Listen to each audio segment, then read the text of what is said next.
महाभयंकर निष्काळजीपणा. कोदामेंढी तोंडली रस्त्यावर अभि इंजिनिअरिंग कंत्राटदारांची दादागिरी. रात्रीच्या अंधाराच्या नागरिकांच्या जीवाशी खेळ. धक्कादायक नियम धाब्यावर बसवून अंधारात मलिदा लाटण्याचा उद्योग. मोठी जीवितहानी झाल्यावरच जाग येणार का?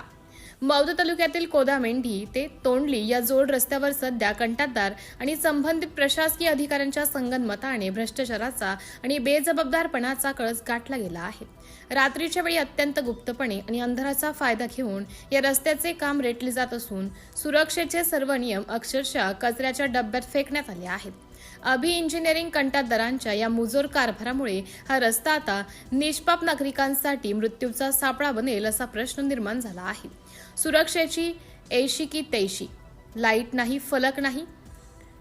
शासकीय नियमानुसार रात्रीच्या वेळी रस्ता बांधकाम करताना संपूर्ण परिसरात लख्ख प्रकाश व्यवस्था करणे आणि किमान 500 मीटर आधीपासूनच रेडियमचे चमकणारे दिशादर्शक फलक व बॅरिकेड्स लावणे बंधनकारक आहे. मात्र कोदामेंढी तोंडली रस्त्यावर लाईटचा एक दिवा किंवा साधा धोक्याचा फलकही लावण्याची तसदी कंत्राटदाराने घेतलेली नाही.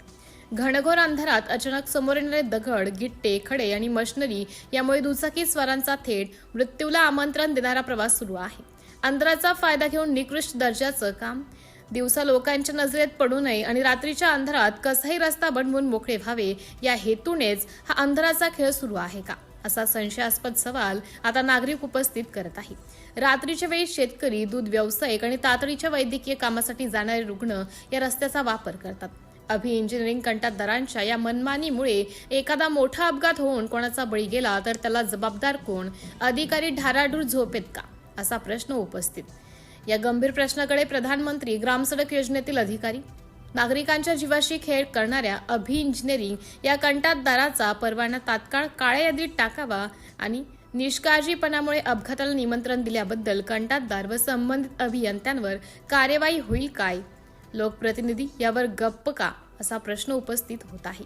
सिटी इंडिया न्यूजसाठी प्रतिनिधी राहुल पानतावणे, नागपूर.